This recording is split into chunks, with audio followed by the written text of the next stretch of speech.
All right, dealing with divorce, difficult questions, biblical answers. This is lesson number 12. The title of this lesson, Divorce Busters, and part 2. We started part 1 last week. So last week in our lesson, I shared with you 7 suggestions to help those who are not married yet, to help them avoid a divorce once they do get married. So the lesson was directed at those who are not yet married. Now for those of you who weren't here, the 7 suggestions to avoid divorce before you marry, let me just review those, I'll go over them real quick. Number 1, marry a strong Christian. Number 2, consider your parents' objections. If your folks have objections, make sure you pay attention. Number 3, observe your partner's parents, because you'll find a clue there on how they treat each other. You'll find a clue as to how your partner may be trained in his growing up or her growing up to treat you. Number 4, don't marry a user. By a user, I mean someone who abuses drugs, food, alcohol, whatever. Don't marry an abuser.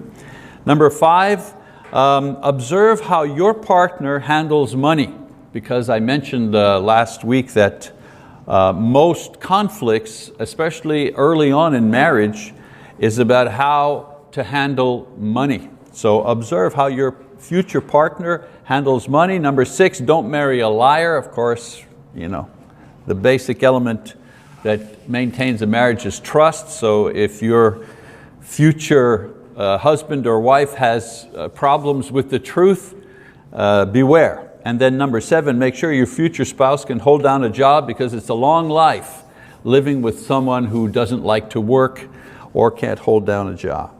Now, a lot of you who are already married may have said, boy, I wish somebody would have preached this to me before I got married 35 years ago, but it's never too late to learn something new.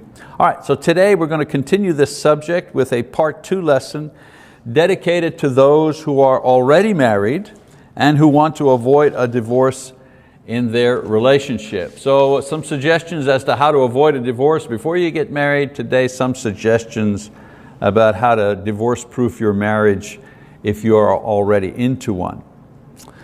Young unmarrieds have a lot of energy, so they can take 7 suggestions pertaining to their love life. But married folks, probably a little more worn out, so I only have 3 suggestions for you on how to prevent a divorce in your marriage. So suggestion number 1, here we go. Know the difference between a contract and a commitment. So for married people, you want to avoid divorce. Suggestion number 1, know the difference between a contract and a commitment. Most divorces take place because people do not understand the fundamental difference between these 2 things. So let's look at these, shall we? Number 1, a contract. What's a contract? A contract is a legal arrangement between 2 parties to render services or products or conduct according to the terms of a document, something signed between 2 people. A marriage contract is a legal arrangement between a man and a woman to live as husband and wife and fulfill certain duties regarding children and property. That's what a marriage contract, you know, that marriage certificate that you sign, that's what that is. Like all contracts, there is an escape clause in case things do not work out well. In a marriage contract, the escape clause is called divorce. Now, many who see marriage as nothing more than a contract think nothing of using the escape clause when things don't suit them. And this is the basic attitude about marriage in our society today. All the ideas about having a prenup and all that business, that's defining how the escape clause is going to work if you plan on triggering the escape clause. And why is that prenup there? Because the people are seeing this marriage as a contract between the 2 of them. If it doesn't work, we'll work out the legalities of splitting up ahead of time, imagine. All right, now, I said the best way to preserve your marriage, know the difference between a contract and a commitment. All right, let's look at what a commitment is. A commitment is a promise. It's a vow. It's a covenant that one person takes upon himself or upon herself. When you commit, you are promising that regardless of what other people do, you will act or do or accomplish a certain thing. That's what a commitment is. In other words, your behavior is based on your commitment, not your partner's behavior. See the difference between contract and commitment? In a marriage context, a commitment is the promise to be the husband or the wife regardless of the circumstances, regardless of the outcome. That's what a commitment is. In a marriage commitment, there's no escape clause other than the death of the partner. Yes, of course, Jesus added adultery, and I believe the Bible teaches that Paul also added abandonment, but this is because of sin. However, the only legitimate out clause is the death of the partner. I've said in other classes about divorce, God didn't say it was impossible to have a divorce. Of course it's possible to have a divorce. And when you have a divorce, the marriage is over in the eyes of man, in the eyes of God. Yeah, it's possible to have a divorce, but that's not a righteous way to dissolve a marriage. The only righteous way that a marriage is dissolved is with the death of one of the partners. Okay. So when God instituted marriage at the beginning, it was with the idea that both partners would be committed to each other until death. That's the ideal. Matthew 19:6. Marriages end in divorce because the partners many times only see themselves in a contracted union instead of a committed union. Now, commitment to each other in practical terms means certain things. First of all, it means a commitment to fidelity. A sincere commitment in marriage is expressed as an absolute and complete fidelity to the partner. Regardless of how our partner acts, we never have a legitimate reason to be with another person. In a committed relationship, that's how this works. A commitment to each other in practical terms also means a commitment to love. Many times there's no love in a relationship because we have stopped putting our love into it. Marriages, they thrive on love, and a commitment to marriage to a spouse is not simply a commitment to keeping our body there, but also a commitment to keeping our heart there as well. And then, of course, a commitment to service. Many marriages crash because of neglect. Number one reason, neglect. Yes, other things happen many times. There may be adultery, there may be other things that go on, there may be the misuse of money, there may be abuse, all kinds of things that happen, but usually those don't just happen boom right away. Usually there's neglect or carelessness. Marriage and the marriage bond, it's a fragile thing. It doesn't take much to put cracks in it and to damage the thing. We have to be careful. And then a commitment to service. As I say, marriages crash through neglect. The job, the hobby, the friends, the family, these take precedence over the marriage, and it just doesn't seem important anymore. I hear men sometimes say, look, I'm working hard and I'm putting in 90 hours a week, so there's no time for anything except work. But look, I'm providing all of this. Yes, you're providing for the house, but you're not providing for the marriage. You're not providing for the relationship. I'm not saying we can't work hard and build our businesses, our careers, but we have to find some sort of balance there. When we're working to the point where we just neglect our marriage, what's the point? What's the point if you pay off your house in 7 years, but you're divorced in 10? What's the point? Nothing there. So if you understand what commitment is, then you won't consider divorce as any kind of solution when things get rough. For example, I'll give an example here. You know, when people have a stroke, one of the common side effects or results of a stroke is many times persons are paralyzed on either one side or the other of their body. And many times they don't recover the use of their arm. That's the most common thing that I've seen. And so you see people who have a stroke, who've had a stroke, they're walking around and their arm is no longer functional. It just hangs there. It's an appendage. You know? They can't pick anything up. It has no use whatsoever. Imagine if you went up to a person who had a stroke and they had this arm here not doing anything, and you said to them, you know what, your right arm there, I mean, that thing must be getting in the way. It must be tough, putting it in through a shirt sleeve. How about we just amputate that sucker? Why don't we just cut it off? What do you think that most people would say? Are you kidding me? That's my arm. You're not taking my arm. Yeah, it doesn't work properly, but you're not taking my arm away from me. Most people would say that. Imagine this example now in a marriage. So the partner has had a nervous breakdown, or the partner has, I don't know, whatever, becomes a paraplegic through an accident, something like that.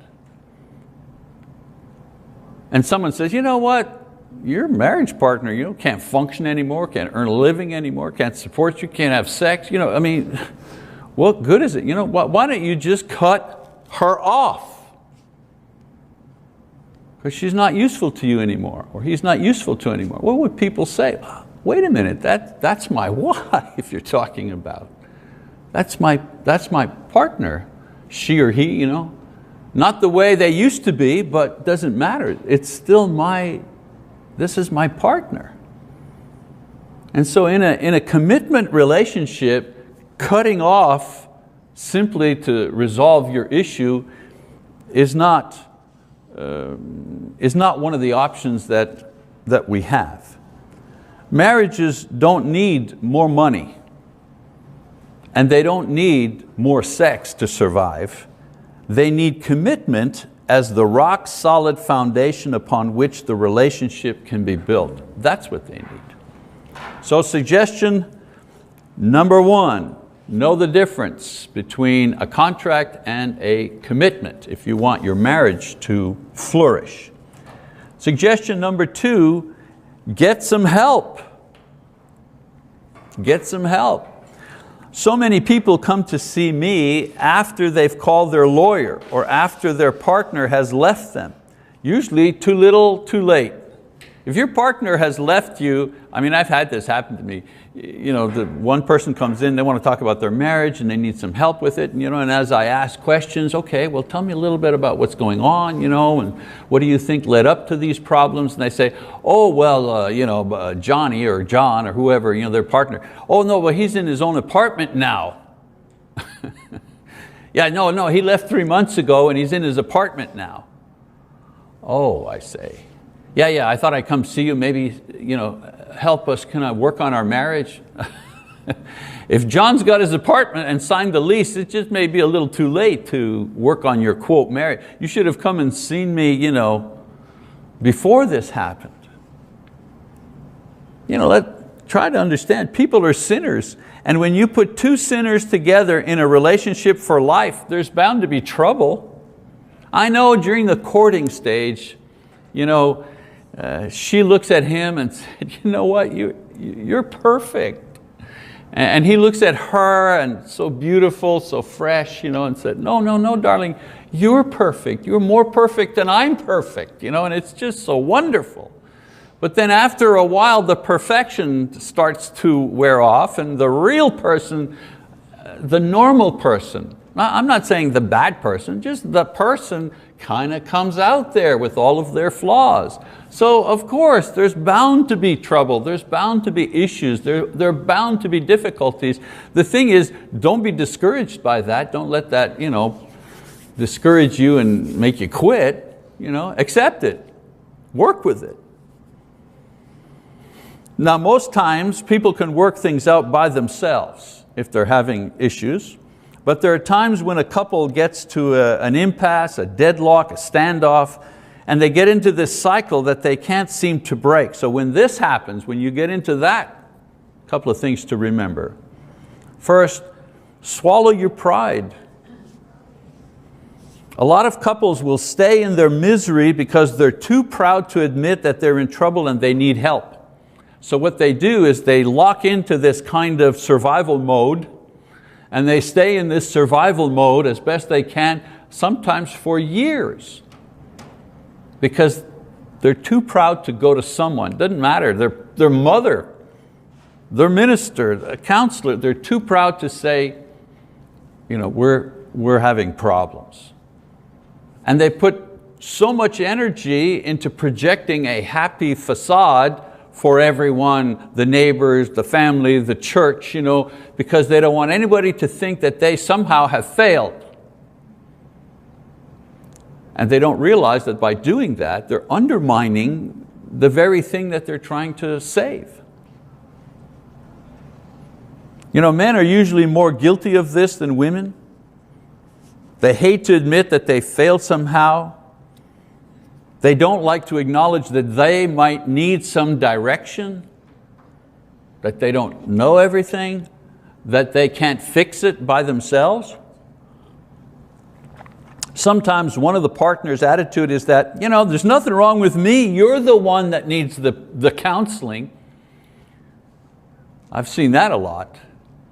I've had couples sit there and one partner say to the other, I'm here, but I don't need to be here. I'm here for her. Talk to her. I'm just here so she would come, or I'm just here so that he would come. But there's nothing wrong with me, it's him. And I've seen this, it's amazing. Let's say it's the woman. The woman kind of partners up with me, and together we're going to talk to that guy, that loser. We're going to fix him, or the other way around. We're going to talk to her and fix her problem, whatever it is. That's just pride. If you've said that, your marriage is in trouble, and that means you're in trouble and need help. If you think she's the only one that needs the counseling, well, right away there's problem number one. If your marriage is in trouble, then you're in trouble. That's the thing we need to kind of remember. Another point to remember when you need to get help, get Christian counseling. There are a lot of counselors, but only Christian counselors will help you redesign your marriage relationship according to God's plan in the Bible.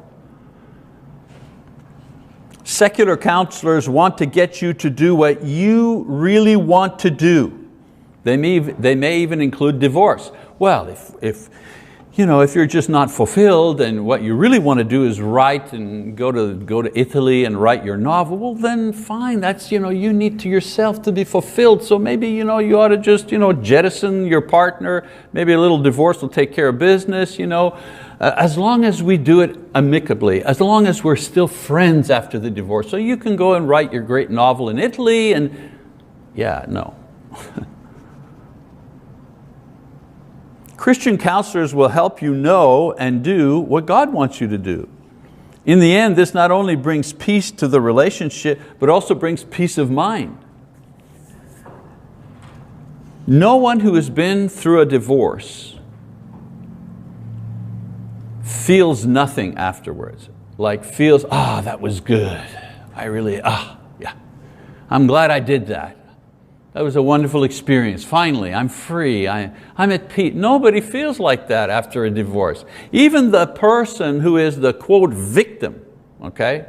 Even that person after the divorce still feels hurt and pain and guilt and remorse, and they're the victim.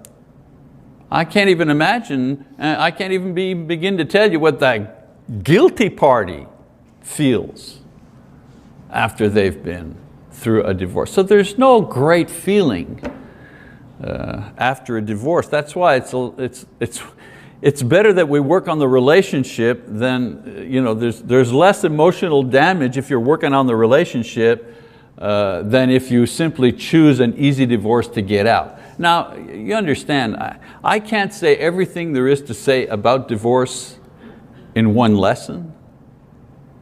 I recognize, and we've done this a couple of lessons back, This is not what I would suggest if someone's being abused or beaten. Obviously, those are different circumstances. I'm talking in general here, okay?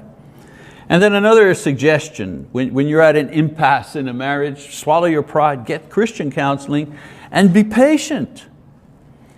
Problems in marriages usually require changes on the part of both parties, and change is usually slow and painful. It usually takes time to work yourself into marriage problems, and it also takes time to work yourself out of marriage problems. Once you get help, then give it time to work in your life and in your marriage. The results are really worth waiting for. Think of a tree. You plant a tree, right? You want to get a nice rosebud, a redbud tree. I remember planting a redbud tree in Midwest City a long time ago, and I so wanted those redbuds in the spring. Well, you know what? They didn't come the first spring. It was just a twig out there. But after a couple of years, that redbud started to sprout, and it started to look beautiful. We don't live there anymore, but if I drive by there, that tree has continued to grow, and it gives pleasure every spring to that household with its beautiful buds in the spring. Well, fixing a marriage, it takes a season or two for those things to take hold and grow. And if we're patient, we see the results. Well, most problems that separate people in marriage are fixable given the right attitude and teaching. And a lot of times in counseling, I try to explain to people the things that you've said to me that are wrong in your marriage or that are difficult in your marriage. If I were a physical doctor, I would make the diagnosis that you have pneumonia. Now, if you have pneumonia in this day and age, you're miserable, you got a fever, you're coughing, you're weak. You quote, you want to die, but you're not going to die, because with medication and rest and so on and so forth, you'll get through this. And in a couple of weeks, 2-3 weeks, maybe a month, you'll start feeling better again. Well, sometimes marriages have pneumonia. You think that they're going to die, but with the right type of adjustments and patience and eventually give it a little bit of time, that marriage will be healthy again. Some marriages have terminal cancer. One partner has left the other and has now living with another individual, and the woman in that individual is pregnant. Yeah, well, that marriage, that's kind of, that's over. That's not happening. So sometimes some marriages, they're damaged beyond repair. A father abuses sexually their own child. Okay, that marriage, you see what I'm saying? So some marriages, they're beyond repair. But most marriages are not. Couples who are in trouble and seek help early, they need to hang on to Jesus' promise that with God all things are possible, Matthew 19:26.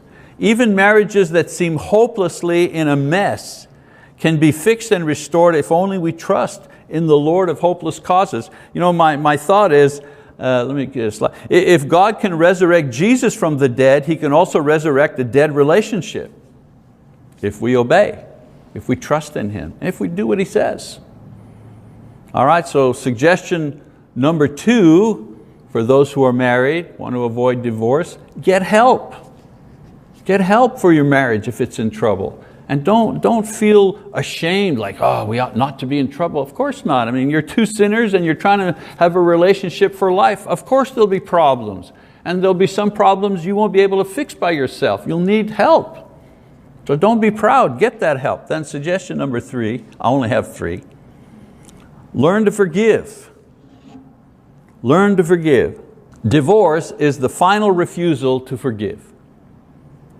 Now I say final unforgiveness, but not first. Not first. A divorce is usually preceded by a long series of unforgiven offenses. When we don't bother forgiving or asking for forgiveness for our small offenses, We don't learn how to forgive or how to ask for forgiveness when it really counts. You know, we go through, we do things, and sometimes on purpose or not on purpose, we offend our partner. We hurt their feelings. Imagine, she makes a nice dinner and supper and everything is there, and 5:30, supposed to be at 5:30, and then 6 o'clock comes, and 6:30, and 6:45 he comes rolling in. Woof, it's busy, whew, okay, come on, I'm ready, let's sit down, let's eat. And she's sitting there, putting the cold whatever, and he says, don't worry, it doesn't matter, I love you, I'll eat it cold because your food is so good cold, it doesn't matter, you're such a good cook, let's just eat. And she said, so what happened? Well, I thought you were supposed to be here, Yeah, I got tied up at the office. You know how it is. The boss wanted to talk to me and blah, blah, blah. Come on, let's just eat. Yeah, you'll be okay. Yeah, don't worry about it. It's not a big deal. It's all right. It's just food, What's wrong there? Well, what's wrong there is that somebody is hurt. She's hurt. She went to the trouble of making this meal so that they could enjoy their time together. And she had an expectation that he would be there at a certain time. Is it the end of the world? Well, of course not. It's not the end of the world. Is it a huge thing? No, it's not a huge thing. But it's a thing. It may not be that big, but it's that big. And what was missing there in that little one-man play I just put on? What was missing was, I'm sorry. I'm sorry. So instead of coming in and saying, okay, let's go, blah, blah. Instead of coming in doing that and saying, it's no big deal, I love you, it's fine. It's let's deal with the hurt. I'm sorry, I apologize. I know you were expecting me at a certain time, and I should have called, and I didn't. I was caught up at the office, and I had to make a decision. Should I take an extra minute before I went into the boss's office for the last minute meeting and just call you and say, look, I'm jammed up, and I didn't. I let the pressure get to me. I'm sorry. Please forgive me. Because I recognize I am the one in the need of forgiveness at the moment. So this gives her the opportunity to deal with the hurt.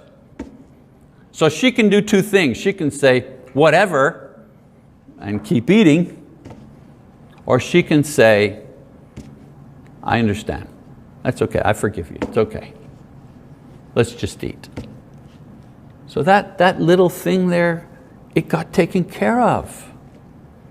Because the next time something happens, may not be about that, it'll be about something else, that little unresolved hurt there, that's still here. That's right here.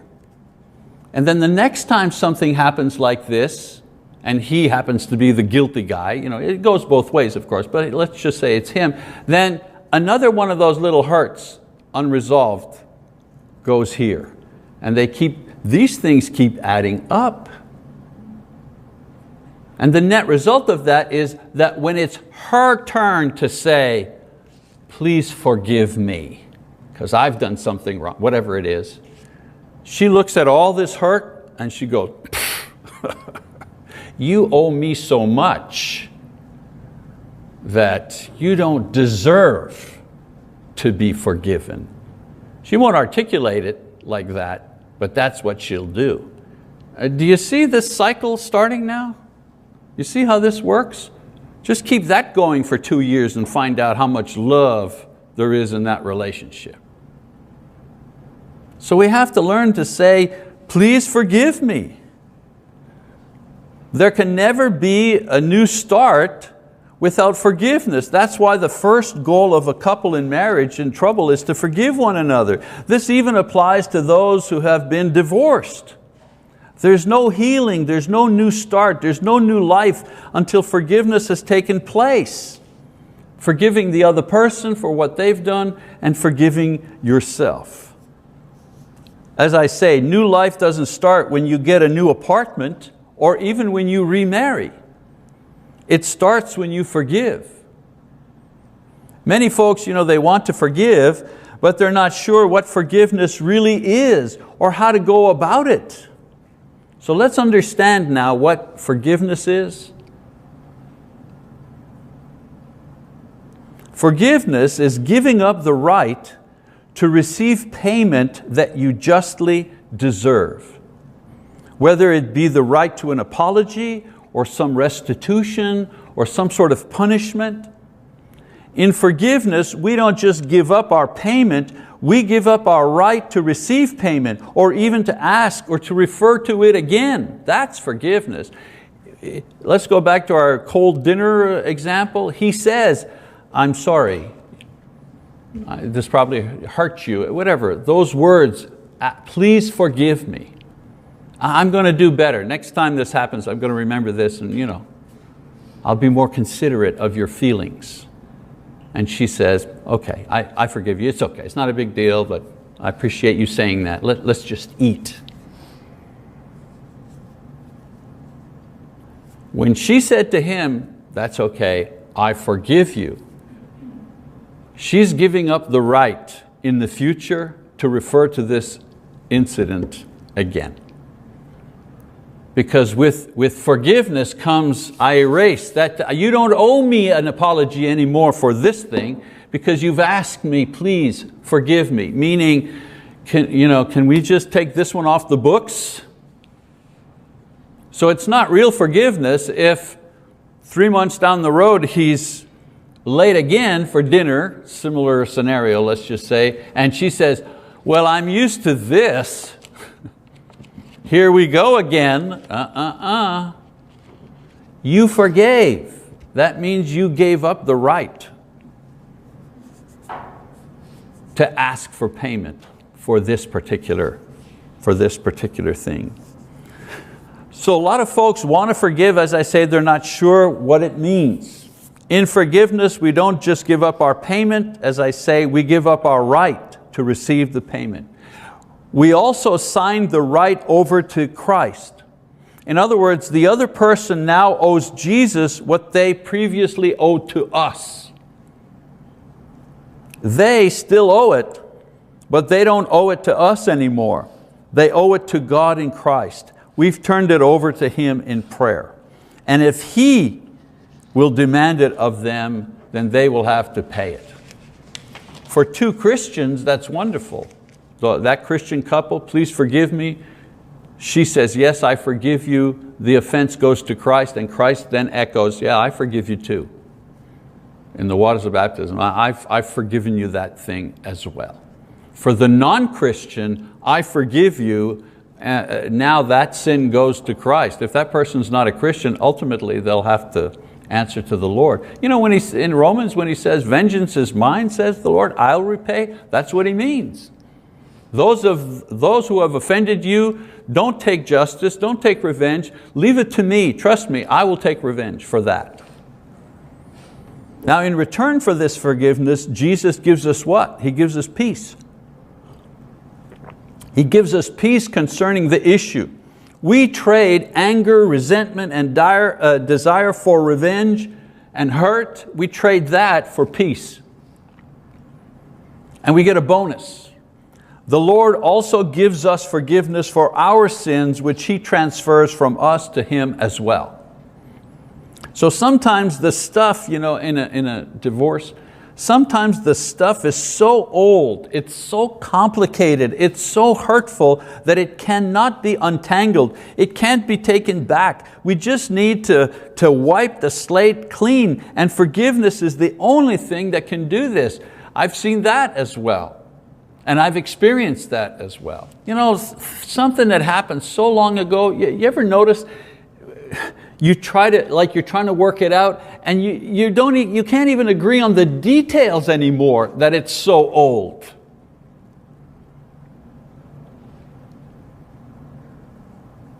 The only way out is forgiveness. Some things a couple cannot forget. But with God's help, they can forgive.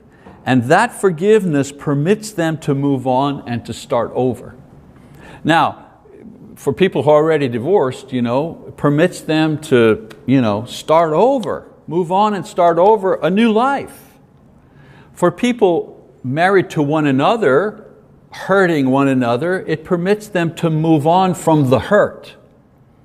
There has to be forgiveness so that you can move on from the hurt. And as I said at the beginning, if you're used to asking and giving forgiveness to one another, then it becomes more easy to do as you go on, and you'll find something else.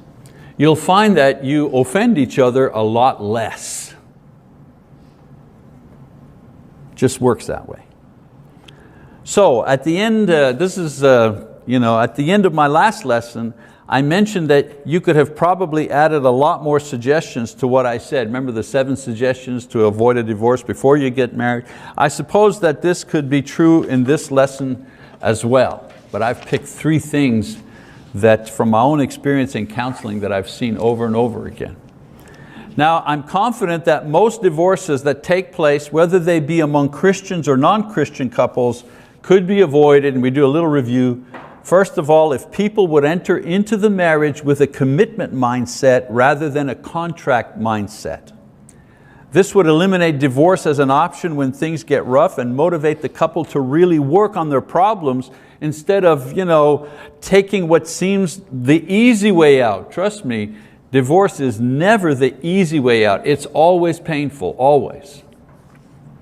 Number 2, people would not wait so long to get help when they start having problems. In other words, could avoid divorce if they got help sooner rather than later.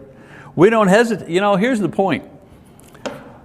If our transmission is not rattling in our car, something, we don't hesitate to take it to the garage. And the guy said, well, man, that's going to be $1,900 to fix that up. Oh, man, well, you'll say, well, I got to do it. I need my car, and you'll put it on the old credit card, something, fix that car.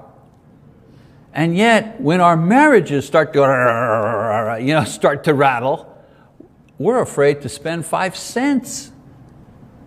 How much is a counselor? Well, it's $100 a visit. Oof, I don't know.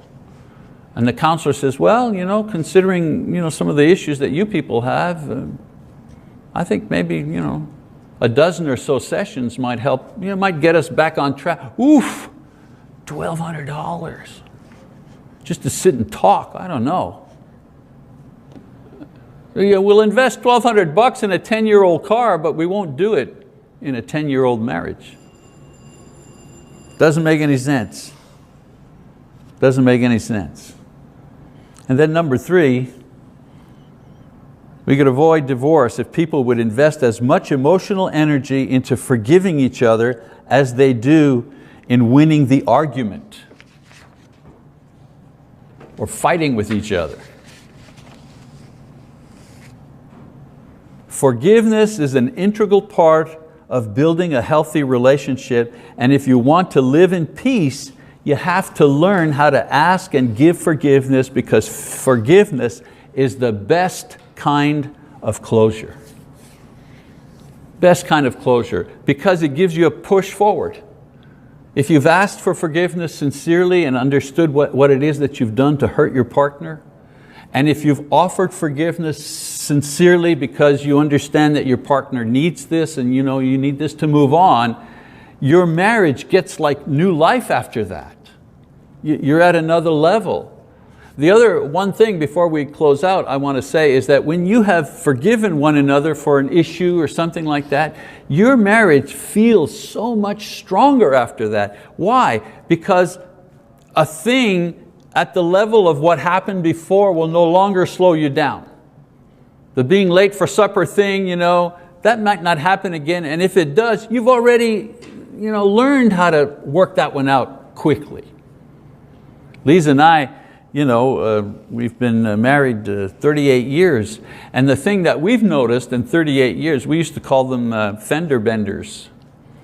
Fender benders, meaning we'd have an accident, we'd crash into each other, we'd have a fender bender because misunderstanding, one word too many, making a little joke at the wrong time, fender benders. And I remember when we were first married, first couple of years, we'd lay in bed and talk about it, and it'd be 4 o'clock in the morning, we're still yakking about it and working it out. And she'd say, okay, enough. It may not be settled, but I got to get some sleep. I got 4 kids that are going to be up in an hour, And the thing we've noticed, as we've been married longer and longer and longer, is that the fender benders hardly ever happen now, but when they do, they're resolved in about 11 seconds. Because what we have is so wonderful, we don't want to even waste 10 minutes, We've learned how to get through those things more quickly. And that's not because we're extra special. Everybody can do that if we learn how to forgive each other and we practice that. Okay, that's our lesson for today. Next time, our capstone lesson in this series called Love and Marriage. I want to finish really on a positive note, so that'll be for next time. Thank you for your attention.